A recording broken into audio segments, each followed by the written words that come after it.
Mente sana en cuerpo sano, en busca de la plenitud. Con la doctora Laura Molina, transmitiendo desde Ciudad México a través de Radio Pasión US, seduciendo tus sentidos.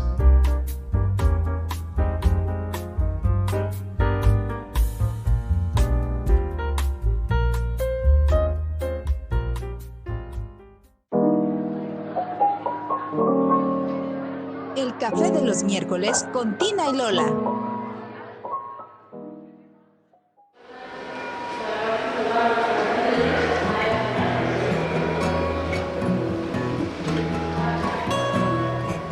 Le entregó el sobre sin abrir. No pude abrirlo yo sola. Quiero que usted lo vea antes. Ay, Tina, qué solemne. ¿Por qué tienes tanto miedo? Ok, Tina, vamos a abrirlo juntas, ¿te parece? Pero antes quiero decirte que lo más seguro es que sean buenos resultados. Y si no es así, siempre hay cosas que hacer, así que no te preocupes. Está bien, doctora. Oiga, doctora, ¿le puedo preguntar algo? ¿Por qué me pidieron que me hiciera el Papá Nicolau si yo solo iba por la colposcopía? ¿Pero que no siempre lo hacen juntos? Bueno, es que los dos estudios son muy importantes porque nos hablan de cosas diferentes. El Papá Nicolau nos permite saber si las células del cérvix son sospechosas de cáncer y la colposcopía nos indica si hay alguna infección de virus de papiloma humano. Por eso es importante hacer los dos. Ay, con razón. Yo ya me había asustado. Pensé que habían visto algo malo y que por eso me mandaron a hacer el otro. Ya ves, amiga, no te preocupes tanto. Qué bueno que ahora hay estudios para detectar algo a tiempo. Sí, estos estudios y los de química sanguínea, perfil hormonal, entre otros, de hecho es importante hacerse un chequeo anual general para estar seguros de que todo esté bien, poniendo énfasis en las enfermedades propias de la mujer. Como no se tenía eso antes, ¿verdad, doctora? Qué bueno que ahora ya contamos con todo esto. Todas las mujeres deberían de saber la importancia de hacer esto cada año. Así es, Lola. Estamos trabajando para fomentar una cultura de salud femenina. Bueno, pero ¿cómo estoy? ¿Qué dicen los resultados, doctora? Pues déjame decirte que estás muy bien, Tina. Todo salió en parámetros normales. Felicidades, estás sana.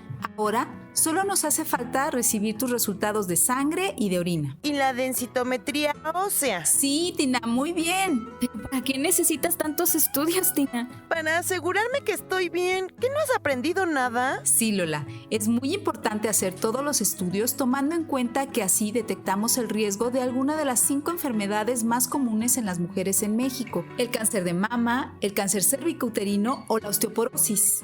¿Qué te parece, amiga, que aprovechando que es Día de la Mujer, traemos a nuestras mamás a hacerse el chequeo general? Si venimos todas juntas, a lo mejor les da menos miedo. Me parece una muy buena idea. Me cuesta mucho trabajo convencer a mi mamá de hacerse los estudios ginecológicos. Me parece muy buena idea, chicas, y muy responsable de su parte. Así, contribuimos a aumentar la cultura del autocuidado en las mujeres.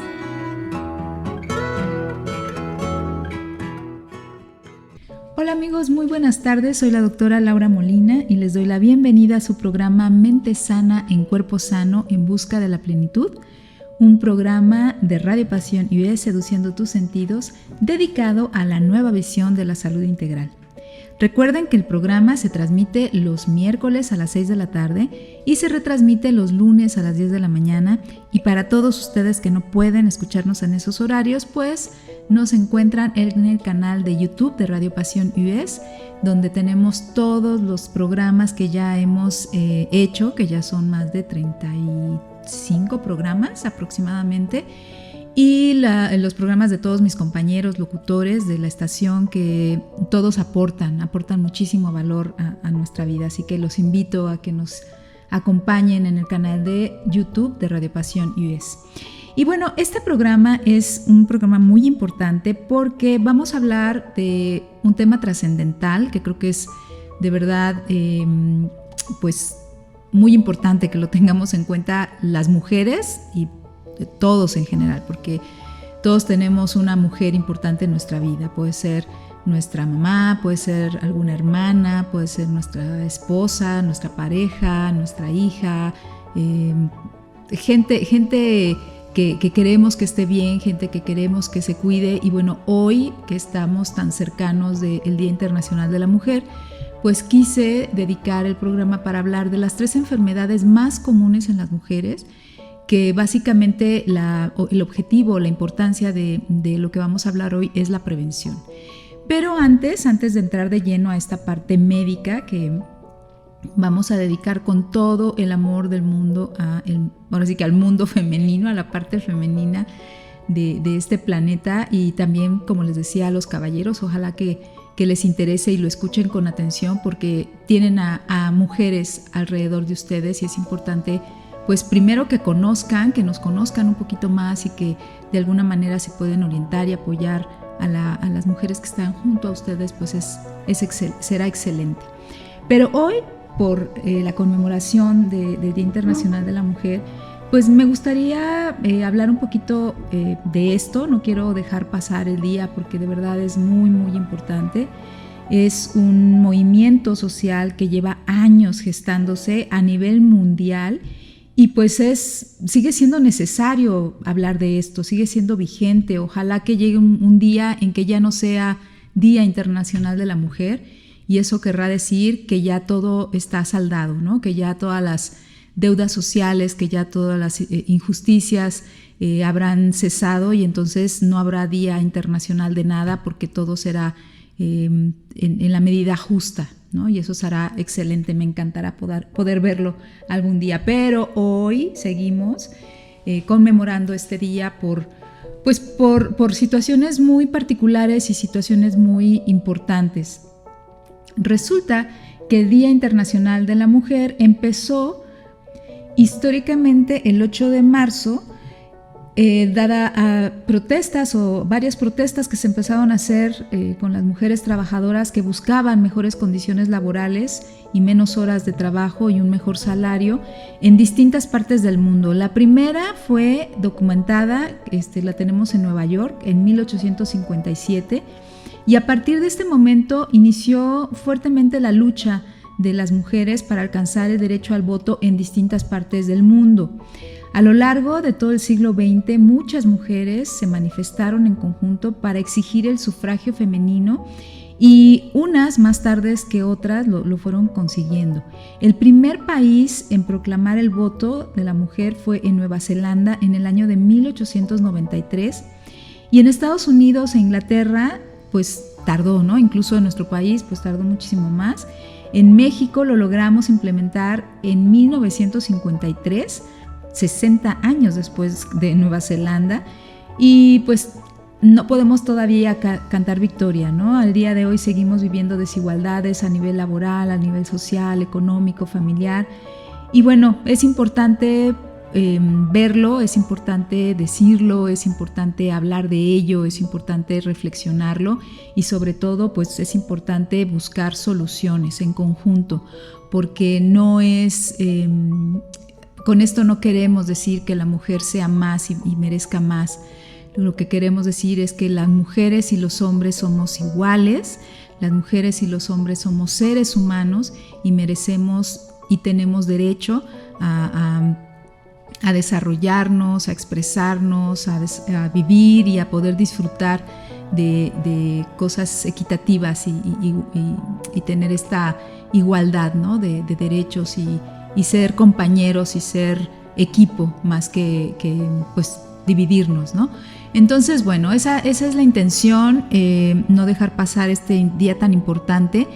Y ya entrando en materia, ¿no? Ya entrando de la parte médica del programa, me pareció muy importante hablar de las 3 enfermedades más comunes que atacan a la mujer, porque justo eso, son tan comunes que a veces ya las damos por sentadas, ¿no?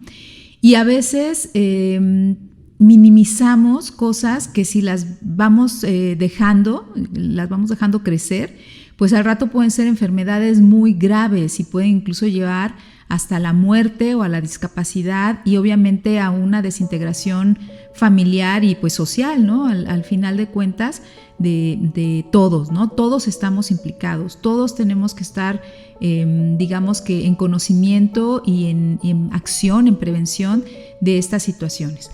Primero, lo que me gustaría decirles es que hombres y mujeres, ¿cómo les explico? O sea, sí hay factores, sí hay elementos que nos hacen diferentes. Cromosómicamente, las células de los hombres y las mujeres pues tienen una tendencia cromosómica, obviamente por la X y la Y.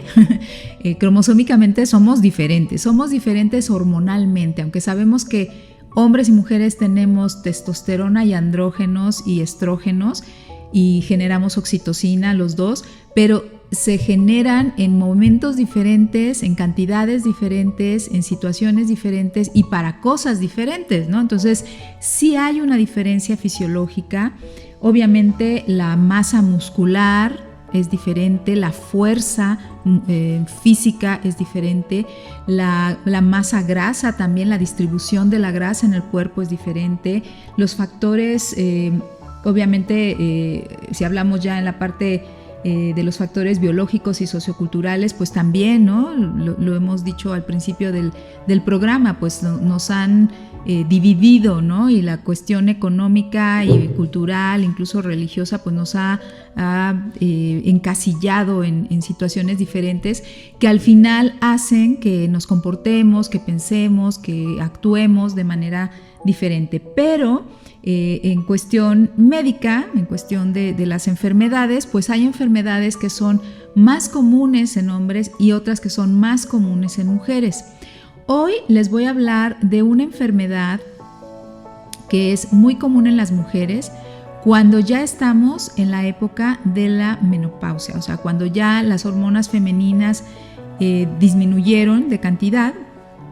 Y qué curioso, qué chistoso que en este momento, que ya las hormonas femeninas disminuyeron, entramos ahora sí que en igualdad de situación con los hombres en cuestión del riesgo de padecer enfermedades cardiovasculares.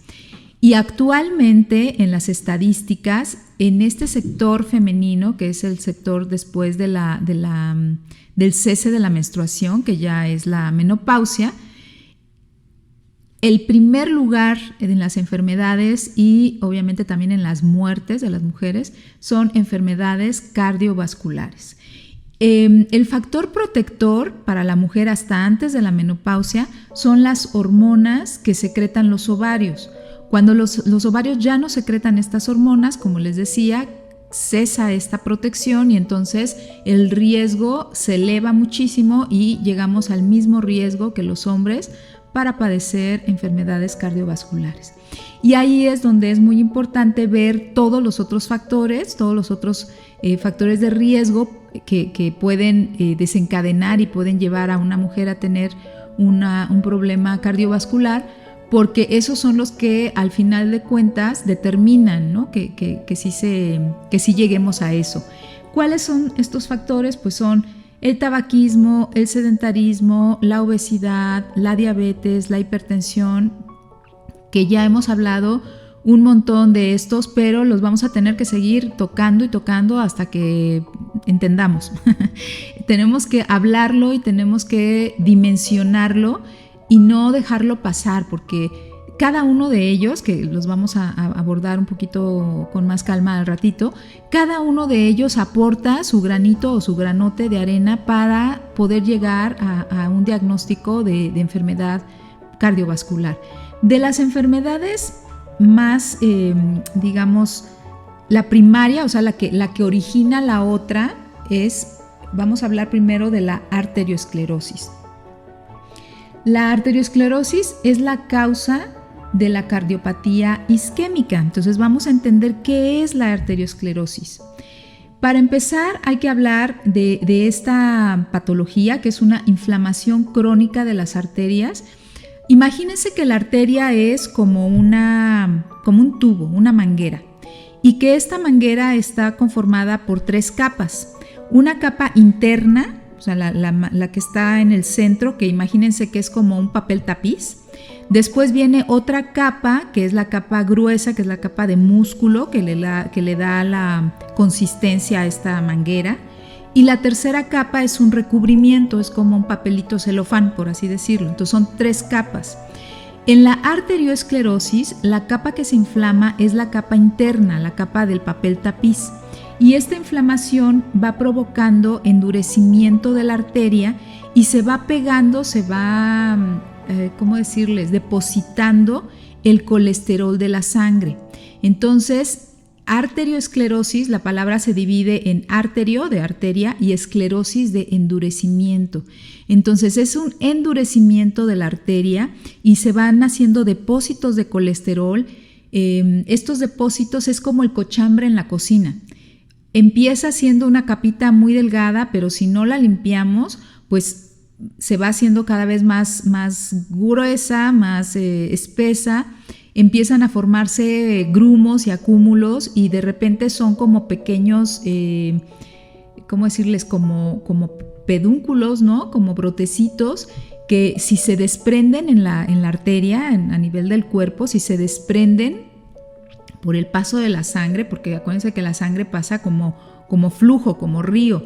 Entonces, si en el movimiento del paso de la sangre se desprende algún grumito de este tejido, de esta placa que se va formando, pues entonces va a empezar a viajar, ¿sí? Va a empezar a viajar por todo el torrente sanguíneo hasta un lugar donde se atore.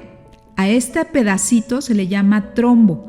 Entonces el trombo va a ir viajando, como les decía, por toda la luz de la arteria, en la circulación, hasta que llegue a un lugar donde se tapa, donde la arteria se hace un poquito más chiquita, reduce su tamaño, el trombo tapa y entonces eso que tapa, ese lugar donde ya no deja pasar la circulación de la sangre, donde se interrumpe, pues deja esta zona del tejido sin nutrición, sin oxígeno, sin glucosa, sin proteínas, sin nada.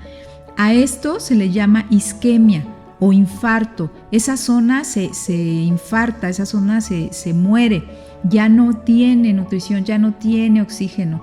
Y esta muerte del tejido se puede dar en cualquier parte del cuerpo.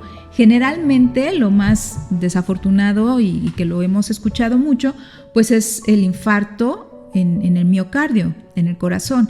Pero también hay infartos cerebrales, también hay infartos en los pulmones, también hay infartos en el intestino. Entonces puede ser, como les decía, en cualquier parte del cuerpo donde este trombo finalmente ocluya la circulación. Y aquí hay una de dos, o deja una complicación, o sea, el paciente se salva, llega al hospital, lo pueden sacar del evento agudo, etcétera, pero queda con complicaciones bastante serias o desafortunadamente puede llegar incluso a morir, ¿no? Si es un infarto grande, un infarto en un área importante.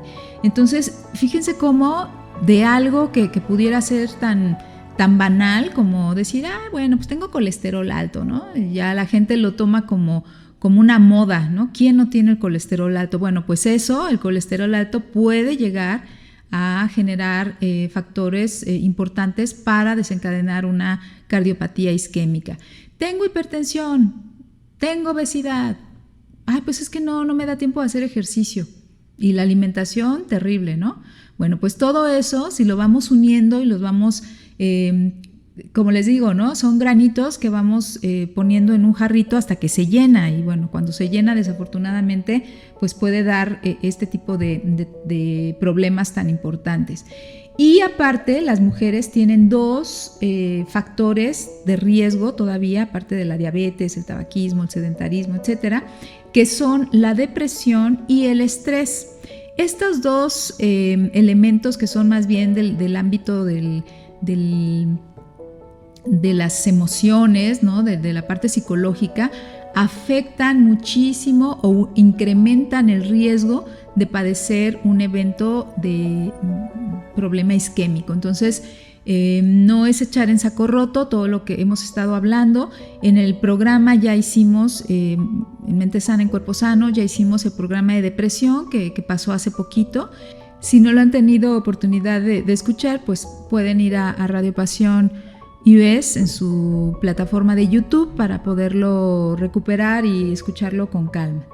Y bueno, pues en estas cuestiones de hablar de los factores de riesgo, también hay que hablar de los factores que nos evitan o disminuyen el riesgo, que son factores protectores, y entre ellos está el ejercicio. También ya hicimos otro programa hablando de los beneficios del ejercicio en nuestra vida cotidiana.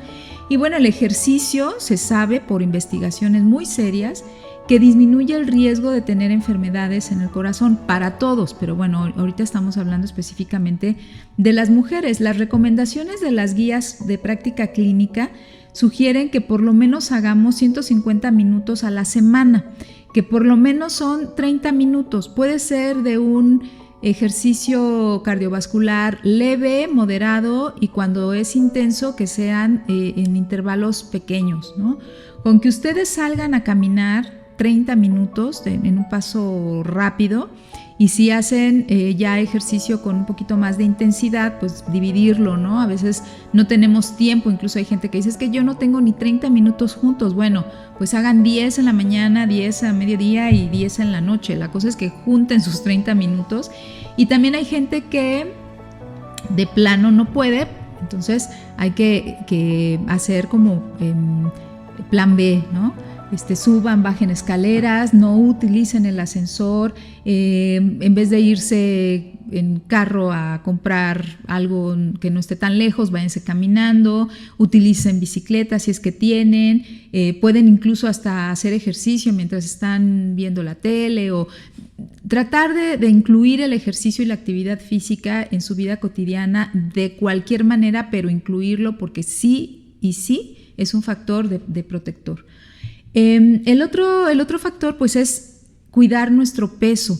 El peso no solamente es la cuestión estética, ¿no? de querernos ver bien, sino el peso de verdad también influye en muchísimas de las enfermedades a nivel celular. El tener grasa en el cuerpo y complica y también implica muchos mecanismos de enfermedad. Ya pronto vamos a hacer un programa acerca de la obesidad y vamos a tratar estos temas con mucho más detenimiento, pero bueno, ahorita baste que les diga que mantener el peso adecuado es importante. ¿Y cuál es el peso adecuado? Bueno, eso depende de muchas cosas, incluyendo la cuestión genética, ¿no? Hay gente que tiene pues una estructura diferente, ¿no? Hay gente que son de huesos largos y altos, hay gente que tiene huesos más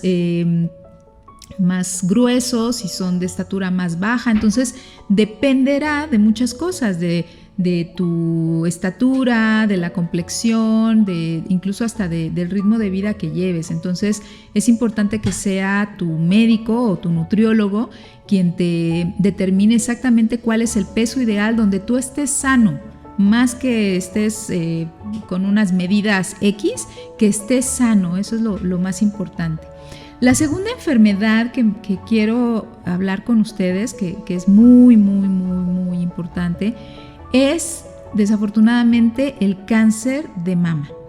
El cáncer de mama es una enfermedad en donde hay un crecimiento anormal y desordenado de las células del epitelio de la mama, de los conductos, de los lobulillos que están en el tejido del seno.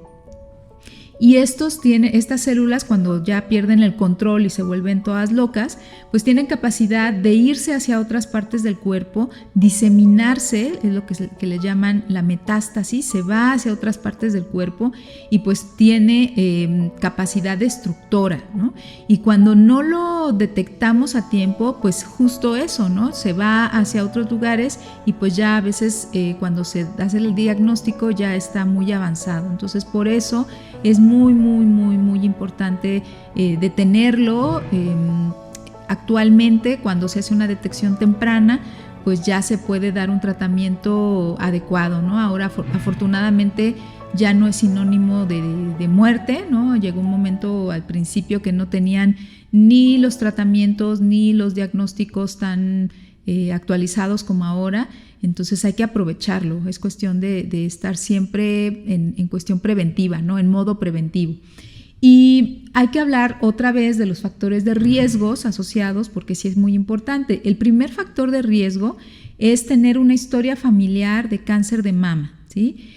Aumenta 2 veces más el riesgo cuando tenemos familia de primer grado, o sea, la mamá, la abuela, ¿no? En la línea familiar directa aumenta el riesgo de padecer cáncer. Pero esto no quiere decir que quien no tenga historia familiar está exento de tener cáncer de mama. Aunque no haya nadie en la familia que haya tenido cáncer de mama, el simple hecho de tener mamas, o sea, el simple hecho de ser mujer, ya hay un riesgo. Y para los caballeros que nos están escuchando, ustedes también tienen un riesgo de tener cáncer en la mama. Es muy pequeño a comparación de las mujeres, pero también lo hay. Entonces hay que estar pues también al pendiente, ¿no? Otro factor de riesgo es ser portador de unos genes que son genes digamos especiales que se han detectado en las personas que tienen cáncer de mama, que es el gene BRCA1 y el BRCA2, que aumenta el riesgo entre mayor edad tenga la persona y tenga la presencia de esos genes, pues aumenta el riesgo. ¿Cómo determinar esos genes? Pues son estudios genéticos, no son comunes, son muy caros, hasta hace algunos años se hacían en el extranjero, entonces va a ser un poco difícil tenerlos a la mano, no es algo que vaya uno a un laboratorio y pida, quiero un estudio genético, no, eso se hace más bien a nivel de investigación y tal vez ahora ya sea un poco más sencillo poder encontrarlos aquí en México, pero sigue siendo muy caro el hacer estos estudios. Pero bueno, si hay una historia familiar, pues digamos que el factor genético es seguro, ¿no? Es muy probable que esté ahí. El otro factor de riesgo es haber empezado a menstruar de una manera temprana y tener una menopausia tardía, o sea, más de los 55 años que sigan menstruando. Esa también es un factor de riesgo que hay que tomar en cuenta. El uso de la terapia hormonal de reemplazo por más de 5 años, quiere decir que una mujer que deja de menstruar y empieza a tomar pastillas hormonales para reemplazar las hormonas que ya no está secretando y que lo tome por más de 5 años, este es un factor de riesgo que también ya se tiene bien, digamos, estudiado, ¿no? En las guías de práctica clínica. La exposición a la radiación ionizante, o sea, todos los estudios de radiación que te puedan hacer para alguna otra cosa, pero si son repetitivos, eso también puede llegar a ser un factor de riesgo. También en cuestión de la obesidad, el sedentarismo, lo que decíamos, ¿no? La obesidad es uno de los factores que pueden determinar varios problemas metabólicos en el cuerpo y sí se ha asociado con el cáncer, ¿no? Entonces, no solo de mama, el cáncer de colon también. Entonces, bueno, pues esos factores hay que tomarlos en cuenta porque si uno va palomeando, ¿no? Tengo este, ay, ups, también tengo pues hay que poner mucho más énfasis en la prevención y en evitar, porque hay algunos factores, por ejemplo, el genético, pues ni cómo ayudarnos, o sea, ¿cómo le hacemos? Ahí no hay mucho que hacer, pero la obesidad sí, ¿no? El tipo de alimentación sí. El estrés sí, o sea, muchas cosas que sí podemos evitar y podemos parar, ¿no? Y quitar ese peso de los factores de riesgo. Hay algunos factores que disminuyen o que se han visto que disminuye la aparición de cáncer de mama, o sea, factores protectores. ¿Y qué creen? Otra vez está el ejercicio. El ejercicio moderado, por lo menos 4 horas a la semana, o sea, media hora diaria. Con eso estamos teniendo un factor de protección. Entonces vean qué importante es el ejercicio en nuestra vida. Tenemos que movernos, tenemos que hacer un poquito de ejercicio. No necesariamente hay que inscribirse en un gimnasio y hacer físico-constructivismo o nadar 3 horas al día. No, con que caminemos, con que subamos y bajemos escaleras, con que tengamos una rutina, a lo mejor 15 minutos en la mañana y luego 15 minutos a media tarde, ya pero la cosa es hacerlo y de verdad marca la diferencia. También la lactancia materna, o sea, haberle dado seno materno a nuestros hijos, eso también es un factor de protección. Entonces es un puntito más todavía para alentar la lactancia materna. Ya hablaremos en algún otro programa de la importancia que tiene y de todas las cosas maravillosas que le damos a nuestros hijos con nuestra leche materna. Tener embarazos a término antes de los 20 años también es algo que pudiera ser un factor de protección. Actualmente ya se habla, ¿no?, de quimioprofilaxis con tamoxifeno, que es uno de los medicamentos más importantes en las portadoras del gen BRCA1 y BRCA2, que ya hablamos de por qué son tan importantes, y también hablar de lo que se llama mastectomía profiláctica en personas que tienen una historia importante de cáncer de mama y la presencia de los genes BRCA1 y BRCA2. ¿Qué es la mastectomía profiláctica? Bueno, pues es la extirpación de las glándulas mamarias y la colocación de implantes mamarios. Eso antes no se hacía, después empezaron a hacerlo hace algunos años y era muy controversial.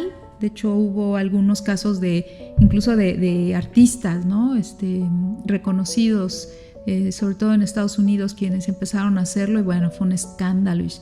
Pero bueno, aquí es cuestión de ver los pros y los contras y obviamente tomar decisiones en base a todo, ¿no?, a cuestiones sobre todo médicas. Tiene que ser el médico, el oncólogo, el ginecólogo, oncólogo, también son los que se dedican a tratar este tipo de problemas.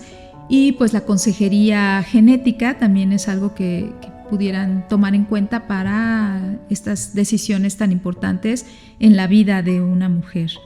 Hay factores que ya descartaron totalmente, que antes se tomaban como posibles factores que generaban cáncer.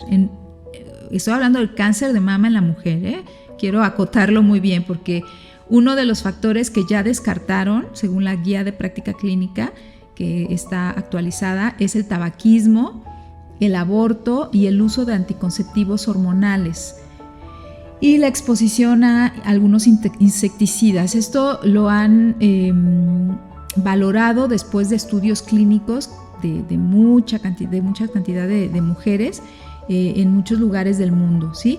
Pero como les digo, lo estoy acotando y que se entienda muy bien, son factores que han descartado en cáncer de mama hasta el momento. Esto también, digamos, que puede cambiar, porque en medicina muchas veces pasa esto, ¿no? De repente encuentran algo y ya lo ponen como una norma, una regla, y después resulta que, no. Pero bueno, hasta ahorita en las prácticas clínicas, en las guías de práctica clínica actualizadas, pues estos son los factores que se ha visto que no afectan tanto, ¿no? Pero bueno, eso no quiere decir que no afecten en algo.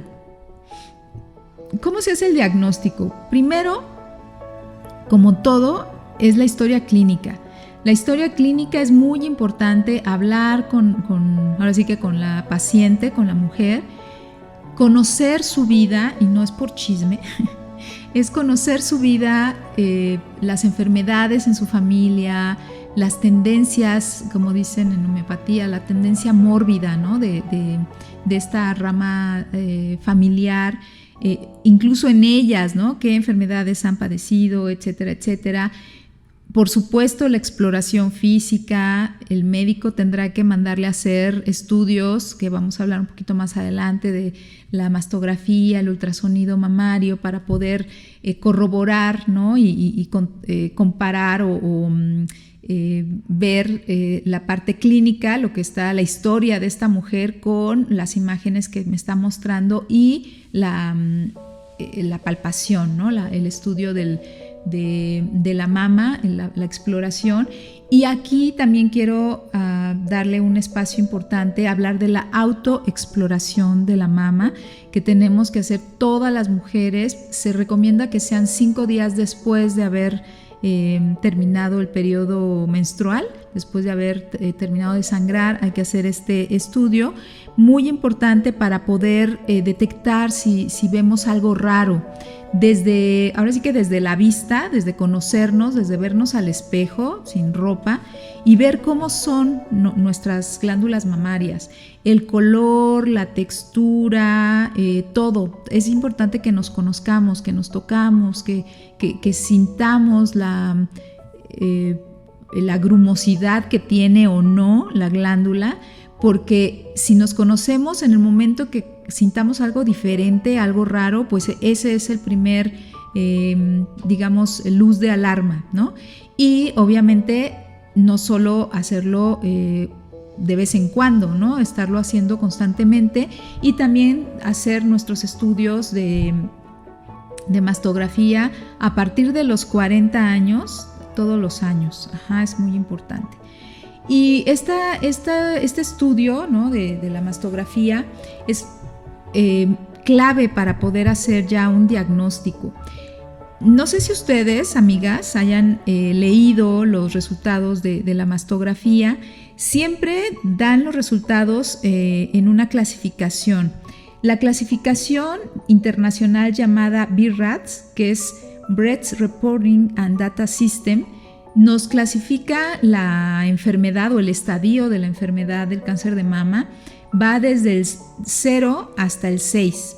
Cuando ponen BRADS 0, quiere decir que está mal hecho, que el estudio está incompleto, que necesita, para poder hacer una categorización definitiva, imágenes adicionales. Y entonces es cuando les dicen, no, ¿sabe qué, señora? Todavía no se vista, hay que volver a hacer otras proyecciones y otras tomas, o aparte de esto necesitamos el ultrasonido mamario, porque la mastografía el mastógrafo es un aparato que nos da cierta información y el ultrasonido, que es otro aparato, nos da otra información. Entonces, cuando juntamos la información de uno y la información de otro, tenemos un panorama mucho más completo. Entonces, por eso a veces nos piden que nos hagamos la mastografía y el ultrasonido para poder tener, digamos, más elementos para poder hacer el diagnóstico. Cuando clasifica la mastografía con un BRADS 1, quiere decir que el estudio es negativo, o sea, que hay que continuar con la vigilancia de acuerdo a la edad, el sexo y los factores de riesgo del paciente, pero que no hay ninguna sospecha de nada, que se vaya tranquilita a su casa, perfecto. Cuando nos dicen que es BRAD 2, es benigno, quiere decir que las imágenes que encuentran son imágenes normales, benignas, sin ningún problema, que continúen con la vigilancia, igual de acuerdo a su edad y factores de riesgo, venga el año que entra o en 2 años, depende de cómo el ginecólogo lo maneje. Cuando nos dicen que ya es un BRAD 3, ahí sí hay que tener un poquito más de cuidado, porque a pesar de que son hallazgos benignos, puede haber aproximadamente tal vez un poquito menos de 2% de malignidad. Entonces, casi siempre cuando ya es un BRAD 3, sí mandan a la paciente con el especialista, o sea, el oncólogo, y generalmente piden otros estudios para poder estar seguros. Cuando ya es un BRAD 4, ya hay una anormalidad con sospecha de cáncer. Hay que hacer una referencia inmediata al especialista y el especialista tomará el caso así de manera, pues digamos, urgente, ¿no? Para poder saber si realmente es cáncer y en qué estadio está para tomar decisiones del tratamiento. Cuando está ya en BRAD 5, pues ya la imagen es altamente sugestiva de malignidad, o sea, de cáncer, más del 95%, entonces es muy... pues ya casi un diagnóstico hecho, ¿no? Los mandan así rapidísimo al especialista, el especialista hace un estudio que se llama biopsia para poder determinar con el microscopio histológicamente cómo está el tejido, en qué estadio está y de qué tipo es el cáncer, sobre todo para poder dar el tratamiento adecuado. Y el BRAD 6, pues ya, ¿no? Es la mastografía con la biopsia positiva, es malignidad comprobada y pues ya, ¿no? El tratamiento es quimios, radios, etcétera, etcétera. Ahora ya hay una combinación también muy específica que afortunadamente ha llevado a que muchísimas mujeres salven su vida y puedan decir que son ahora sí que sobrevivientes, ¿no? del cáncer de mama. Y hay algo que se llama el triple diagnóstico, que incluye el examen clínico, o sea, la historia clínica y todo lo que hace el médico en el consultorio, el examen por imagen y la toma de muestra con la biopsia, ¿no? Con la muestra histopatológica. Entonces, esas tres cosas son así como el estándar de oro. Teniendo esas tres cosas, pues ya se puede dar el diagnóstico exacto y preciso de qué cáncer, de qué tipo de cáncer y qué tratamiento necesita la mujer. Decíamos que en mujeres menores de 40 años no se recomienda hacer la mastografía, es a partir de los 40 años, y en las mujeres menores de 40 años lo que se debe de hacer es el ultrasonido. Por favor, el ultrasonido, por lo menos una vez al año, junto con su autoexploración. En mujeres mayores de 70 años o más, hay que realizarse la autoexploración, hacerse la mastografía de acuerdo a los criterios clínicos y los riesgos potenciales, ¿no? Si es una persona que pues en su familia hubo o ella misma tuvo, pues sí va a tener que estarse checando, pues digamos que toda su vida. Y en mujeres que pues ya nunca tuvieron, en la familia nunca hubo, no tienen factores de riesgo, etcétera, etcétera, bueno, pues el médico determinará si es cada año o cada 2 años que se la sigan realizando. En situaciones especiales, por ejemplo, como el embarazo y la lactancia, solo se hace cuando hay una sospecha de malignidad. En mujeres con implantes mamarios también se hace la mastografía de acuerdo a su grupo de edad, y hay otros estudios que también se pueden llegar a utilizar, como la resonancia magnética nuclear, que también nos ayuda, ¿no? a la vigilancia y al tamizaje del cáncer de mama, y se utilizan solo en pacientes específicas, no es algo que se utilice tan frecuente. Y la tercera enfermedad más común en las mujeres es el cáncer de cuello uterino, el cáncer de cervix, que también se le llama. Este es un tipo de cáncer, es un tumor maligno en la parte inferior del útero, de la matriz, que también se le nombra así, y se puede diagnosticar mediante la prueba del Papa Nicolau, y se puede prevenir con la vacuna contra el virus del papiloma humano. La infección por ciertos tipos de este virus del papiloma humano es la causa principal del cáncer de cuello uterino. Y pues es importante tener esto muy en cuenta porque cada año se tiene que hacer esta detección. Otros factores pueden aumentar también el riesgo, ¿no? Hablando de los factores de riesgo, pues la gente que tiene el virus de la inmunodeficiencia, el VIH, pues también aumenta la probabilidad, porque en estas personas se debilita mucho el sistema inmunológico y obviamente está a expensas, ¿no? de que cualquier otro virus pueda llegar a infectar, y en este caso el virus de papiloma humano, que es de los virus más agresivos para el cervix, pues genera, ¿no? es uno de los que generan el cáncer. Fumar, aquí sí es muy importante. Fumar en las mujeres es un riesgo muy grande de padecer el cáncer cérvico-uterino. Así como les dije que ya en las guías de práctica clínica ya habían quitado el tabaquismo como un factor predisponente para el cáncer de mama, no pasa lo mismo con el cáncer cérvico-uterino. Así que para este cáncer sí es muy importante evitar fumar, y obviamente si es que ya lo diagnostican, pues es radical, ¿no? Quitar el tabaquismo de nuestra vida. Pero en las niñas, ¿no? En las adolescentes, en las jovencitas, pues es importante evitar que lleguen a esta adicción, ¿no? del tabaco, porque es bien difícil quitarla. Y si ustedes se dan cuenta, actualmente los hombres y las mujeres fuman casi por igual, y a veces desafortunadamente las chicas están fumando cada vez más jovencitas y cada vez con más frecuencia, y los daños a su salud son increíbles. Entonces, por favor, tratar de evitar llegar al tabaquismo.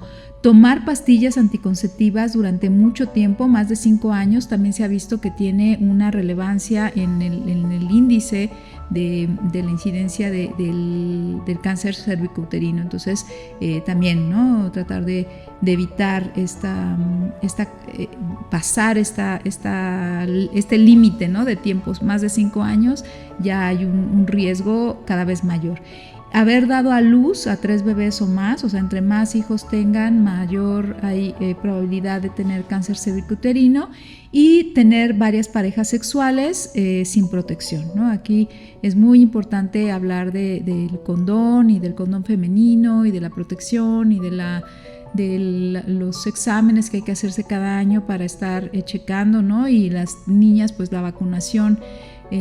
Se ha visto que cuando se vacunan en edades tempranas, que todavía no tienen una vida sexual activa, pues ha habido una reducción en ese grupo de aparición primero del virus del papiloma humano y posteriormente también la incidencia de cáncer en las mujeres que sí se pusieron la vacuna del VPH. Entonces decíamos que esta campaña de vacunación, ¿no? Que en algún momento fue una campaña como abierta y nacional, en estos momentos parece que no está en la cartilla nacional de vacunación, pero sí se puede pedir, ¿no? al pediatra que vacune a nuestras hijas que tengan de 9 años en adelante. Son algunas dosis, son de refuerzo, ¿no? Para que ya tengan esta protección, y obviamente una educación sexual abierta, asertiva, clara, que genere confianza en las niñas y en las jovencitas para que se abran a platicar sus dudas, a comentar lo que les inquieta, y sobre todo que aprendan a conocerse y a cuidarse desde chiquititas, ¿no? Y cuando no tuvimos esa educación, pues hay que buscarla, ¿no? Si nosotros tenemos dudas, si nosotros tenemos todavía confusiones, si hay cosas que no entendemos, pues hay que buscar información y hay que acercarse a los profesionales de la salud para que nos aclaren y nos den tips, ¿no? Para llevar una mejor vida, todo sexual, y una vida de plenitud, ¿no? y de tranquilidad, y sobre todo de salud a todos los niveles de nuestro cuerpo. Y bueno, los 2 exámenes que hay que hacerse aquí para detectar cualquier cosa diferente, uno es el Papá Nicolau, que ya decíamos que busca las lesiones precancerígenas, y por eso hay que hacerla cada año, y el otro es la colposcopía. La colposcopía lo que busca es la infección de virus de papiloma humano. Por eso se piden los 2. Hay gente que dice, no, pues si ya me hice el Papá Nicolau, ¿para qué quiero la colposcopía? O hay gente que dice, si ya me hice la colposcopía, pues eso es más, es un estudio más actual, pues de seguro debe de ser mejor que el Papá Nicolau. No, aquí los 2 son importantes porque uno detecta una cosa y el otro detecta algo diferente. Entonces, cuando los juntamos, podemos estar seguros que hay un mínimo riesgo, porque en las 2 cosas están negativas, todo bien. Entonces ya hasta el siguiente año lo tenemos que volver a hacer. Generalmente cuando uno quiere saber si hay o no hay ya síntomas, ¿no? o avisos de que pasa algo en el cervix, desafortunadamente es asintomático al principio, o sea, no da síntomas, no duele, no sangra, no hay nada que nos pueda decir que tenemos cáncer cervicouterino hasta que ya está avanzado. Y entonces cuando ya está avanzado, ya empieza a haber un sangrado que no tiene nada que ver con el ciclo menstrual. Incluso, por ejemplo, en mujeres que ya están en menopausia, que ya no hay ciclo menstrual normal, empiezan a sangrar, y entonces, bueno, pues eso es algo raro, ¿no? Por eso hay que hacerse estudios cuando hay sangrados.